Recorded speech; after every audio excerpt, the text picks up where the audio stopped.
Ya pemirsa, terima kasih Anda masih terus menyaksikan NTV Prime. Kita masih berdiskusi dengan 3 narasumber yang bergabung bersama kami melalui sambungan Zoom. Dan tayangan ini kan juga disaksikan oleh para pemirsa melalui YouTube. Saya ingin mengutip sedikit, ada komentar yang cukup menarik. Ini saya mungkin ke Pak Abdullah ya, Pak Abdullah. Ini ada yang mengatakan bubarkan saja, untuk apa ada ormas, karena mereka hanya menyelamatkan perut mereka sendiri. Mungkin kita kembali ke membahas apa sebenarnya fungsi ormas. Adakah fungsi positifnya Pak Abdullah, ataukah memang jangan-jangan lebih baik sudah tidak diadakan saja ormas supaya kemudian mereka tidak merajalela menjadi seperti bermain polisi-polisian di lapangan? Begini Mbak, bagi saya kehadiran ormas itu, setuju dengan Pak Ronald tadi, adalah hal positif. Maksudnya semuanya adalah positif. Tapi positifnya dari mana Pak Abdullah? Kira-kira fungsi positif dari ormas itu apa menurut Anda? Begini Mbak, banyak ormas yang basisnya adalah ideologis. Rekrutmennya berjenjang dan mengedepankan etika. Seperti parpol dong kira-kira ya? Seperti parpol? Oh, bukan, ormas itu kan basis ideologis yang memang tujuannya adalah membantu pemerintah untuk mengamankan dan menertibkan ketika sumber daya dari aparat hukum itu tidak mencukupi dan mumpuni. Oleh karena itu, sebenarnya yang perlu diperhatikan adalah pola rekrutmennya. Jangan hanya ketika pucuk pimpinannya adalah dekat dengan elit, mereka tertarik masuk untuk menjadi anggota ormas tersebut. Kalau Anda meletakkannya, Pak Abdullah, kalau Anda meletakkan bahwa fungsi ormas itu adalah untuk membantu tugas polisi, ini kemudian memang menjadi sangat berpotensi mereka akan melakukan peran-peran premanisme karena memang diberikan seolah-olah memang diberikan jubah untuk melakukan pengamanan dan penertiban masyarakat. Apakah memang fungsi itu memang melekat pada ormas?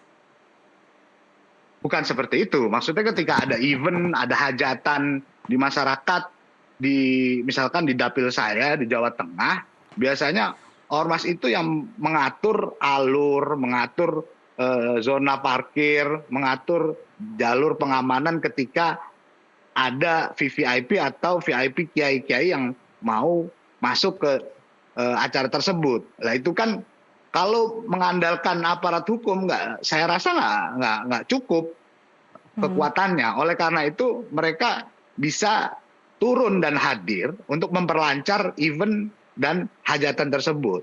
Tetapi pada kenyataannya ormas-ormas yang hadir menjadi efek premanisme ini yang memang akhirnya dinilai negatif gitu. Oke, kalau dari sisi peraturan perundang-undangan Pak Abdullah, menurut Anda aturan dan undang-undang yang ada saat ini sudah cukupkah atau memang harus ditambah?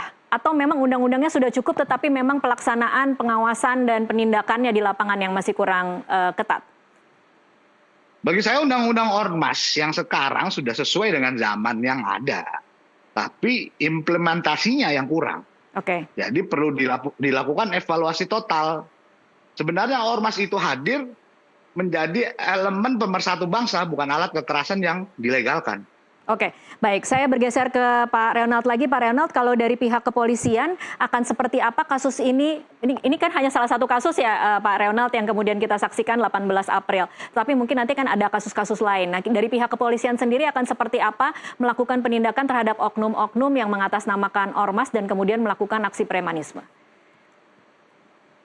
Jadi dapat kami tekankan lagi Mbak, kami Polda Metro Jaya akan membuka ruang bagi para masyarakat sekalian yang baik yang bergerak di bidang usaha atau individu atau apapun itu yang merasa diresahkan oleh praktek-praktek premanisme atau ada diintimidasi atau ada telah menjadi korban pemerasan, silakan segera laporkan ke Polda Metro Jaya. Banyak sekali jalurnya Mbak. Ada bisa datang ke polisi terdekat atau yang gampang 110 itu bebas pulsa itu Mbak. Silakan hubungi 110, sampaikan keluhannya, sampaikan pengaduannya. Selama ini banyak tidak sih Pak yang melapor? Nah sayangnya dari beberapa kejadian atau beberapa hal yang kami dapatkan informasi, hanya sedikit yang dilaporkan ke kami Mbak. Iya, mungkin kalau tadi seperti catatan dari Pak Rizalwan dan Pak Abdullah tadi, kira-kira mungkin bisa jadi masukan tidak ya dengan pihak kepolisian bahwa memang ini masyarakat masukan merasa bagi kami, Pak, masyarakat dan ini merasa menjadi agak bahan ribet evaluasi. ketika melapor kepada polisi. Masyarakat ada ketakutan jangan-jangan kemudian nanti ada tambahan-tambahan biaya yang harus dikeluarkan ketika melapor kepada polisi. Tadi sudah disampaikan oleh Pak Rizalwan, kami punya Babin Kamtibmas, ada juga Babinsa. Silakan sampaikan, ceritakan kepada Babin Kamtibmas atau kepada polisi-polisi RW.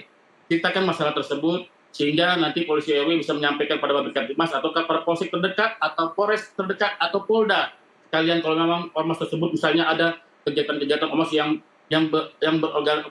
memiliki anggota yang cukup besar. Kami jumlah polisi kami yakin kami tidak kurang, Mbak. Kami siap untuk menindak tegas para pelaku-pelaku premanisme, para pelaku-pelaku penindasan dan lain-lain yang dalam hal ini melakukan tindak pidana atau meresahkan masyarakat. Jadi bisa Polda Metro Jaya menjamin keselamatan, kenyamanan, dan keamanan seluruh warga Metro Jaya. Oke, jadi bisa diyakinkan bahwa prosesnya itu akan mudah, gratis, dan tidak perlu berulang-ulang datang ke kantor polisi ya Pak Reonald? Kami yakinkan gratis, Mbak. Kami yakinkan gratis dan akan langsung cepat mendapatkan tindakan. Kami yakinkan itu, Mbak. Oke, baik. Saya ke Pak Rizalwan lagi sekarang. Pak Rizalwan, sekarang kalau kemudian kita sudah memetakan bagaimana modus dan apa yang menjadi latar belakang budaya ini terus ada di masyarakat, kira-kira kalau menurut Anda selain dari Kemendagri, harus bagaimana sebenarnya langkah-langkah untuk menghentikan budaya premanisme yang terus berjalan ini? Iya, begini ya. Ormas-ormas ini kan sebetulnya kalau secara konsep itu adalah voluntary organization ya. Jadi kalau tadi saya coba respon tambahkan yang Pak Abdullah sampaikan, ini kan hak mereka juga secara konstitusional ya, nggak bisa dihilangkan. Jadi karena mereka voluntary organization yang dimaksud itu adalah orang berkumpul secara sukarela di situ, ya. Nah, kesukarelaan ini yang tadi bisa diarahkan kemana-mana ya, yang contoh Pak Abdullah tadi ya, ada hajatan, dia akan bantu. Kemudian juga sebetulnya karena kesukarelaan, imbalan yang diberikan kepada jasa kelompok sukarela ini juga tidak ditentukan seharusnya. Itu sebetulnya yang ideal ya. Itu yang ideal, tapi yang terjadi di lapangan?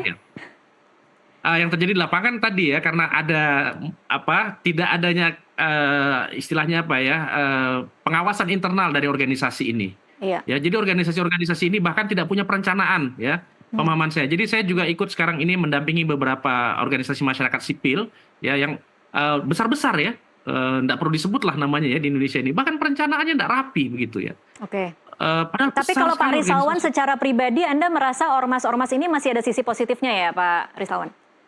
Saya kira iya, begini, positif dalam arti bahwa pertama itu hak mereka. Positif atau tidak positif jadi nomor 2 ya. Saya kira itu menjadi nomor 2 karena nomor 1 itu hak warga negara. Iya. Ya, nggak bisa kita melanggar hak warga negara untuk berkumpul dan berserikat begitu. Iya. Kalau mau ubah undang-undang dasar kita, ya. Nah, tapi poinnya kemudian apakah bermanfaat atau tidak? Saya kira ada manfaatnya, ya. Karena salah satu manfaat nih mungkin ke Pak Abdullah nih nyambungnya ya. Saya yakin bahwa ormas-ormas ini adalah wahana untuk rekrutmen politik yang sangat baik menurut saya. Selain organisasi kepemudaan, karena kami di Pusat Kajian Kepemudaan sedang juga ya menggalang jangan sampai organisasi kepemudaan ini ditutup, diredusir gitu. Ada niatan itu dari Kementerian Pemuda Olahraga. Nah, beberapa ormas ini juga organisasi kepemudaan. Ya, saya yakin itu ya. Jadi sebetulnya bagi partai politik ya, karena sekarang partai politik kita itu butuh rekrutmen politik, ya salah satunya adalah ormas. Ya, jadi kalau dibilang ada nggak manfaatnya, manfaatnya ada, tetap ada gitu. Ya, cikal bakal anggota politik berarti ya? Bisa jadi. Ya, mungkin kita bisa cek ke Pak Abdullah berapa teman-teman di dapilnya yang memang pernah atau karirnya itu dimulai dari organisasi kepemudaan, organisasi masyarakat dan sebagainya gitu. Pasti ada. Karena kalau untuk jadi politisi tapi tidak punya massa, ya bagaimana dia mau berpolitik? Ya, politik kita kan sekarang politik demokrasi itu artinya adalah semakin banyak yang mendukung, semakin kuat posisi politiknya. Ya, jadi ini juga satu fakta yang tidak bisa kita hindari begitu ya. Kita bisa bilang bahwa mereka tidak ada gunanya premanisme, tapi di sisi lain dalam ekosistem politik ya dia dibutuhkan karena dia adalah kelompok kepentingan yang mengagregasi kepentingan. ya, dan dasarnya tadi adalah mungkin voluntary. bukan tidak ada gunanya premanisme, Pak, tapi tidak ada gunanya ormas mungkin. Ya, tapi kalau memang premanisme memang tidak ada gunanya. Benar. Pada premanisme, Pak. Mohon izin, Bapak. Setuju. Premanismenya yang memang tidak bisa dihindari. Tapi tadi tuh Pak Reonal, karena organisasinya tidak punya kendali internal, Pak, ya. Tidak punya perencanaan, tidak punya pengawasan internal, tidak punya begitu ya. Nah, nanti yang repot adalah ketika dia naik level jadi politisi. Ya, ini memang jadi repot ya kalau memang harus belajar lagi ya. Harus belajar lagi gitu. Jadi kalau menurut saya memang ormas-ormas ini harus dikendalikan pertama dari segi strukturnya dulu ya.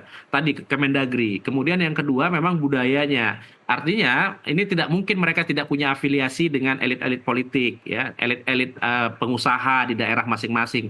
Pasti sebetulnya punya, Pak. Ya, jadi kita tidak bisa juga menuduh bahwa mereka ini murni misalnya mau menyerang satu kelompok usaha tertentu. Bisa aja mereka sebetulnya bagian dari kelompok usaha lain, ya, kompetitor dari pengusaha yang tanda kutip sedang diserang misalnya.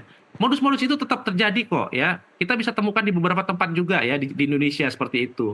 Nah, tapi poinnya yang saya mau bilang tadi sebagai saya melihatnya mereka adalah organisasi masyarakat sipil juga. Ya, istilah ormas ini kan kesannya mereka punya afiliasi yang negatif gitu ya. Mereka adalah organisasi masyarakat sipil ya yang tetap kita harus hargai, apresiasi hak mereka untuk berkumpul. Nah, cuma tugas negara ya, saya kira memang harus lebih baik, lebih intensif ya, mengelola, mengarahkan ya, memberikan batasan ya, sehingga jangan sampai muncul oknum-oknum tadi, individu oknum di dalam organisasi dan kemudian karena terlalu banyak oknum dalam organisasi itu kemudian menjadi oknum. Ya, itu yang saya sebutkan kemarin. Jadi bukan individunya oknum. Untuk beberapa praktek pemaksaan pembayaran THR itu justru organisasinya yang oknum gitu. Saya langsung tegas menyampaikan itu. Iya. Ya kan ada memang oknum ormas yang bilang kami tidak akan minta THR. Saya lihat tuh waktu itu ya, mereka sebut tuh saya tidak akan minta, organisasi kami tidak akan minta THR. Nah, itu yang bukan oknum. Nah, saya langsung garis bawahi begitu. Gitu Mbak Tasya. Oke, baik. Terima kasih Pak Rizalwan, Pak Reonald, dan Pak Abdullah untuk waktunya bersama kami di NTV Prime. Sama-sama. Terima kasih, Mbak. Ya, dan pemirsa, usai jeda kami masih akan kembali dengan sejumlah informasi lainnya. Tetaplah bersama NTV Prime.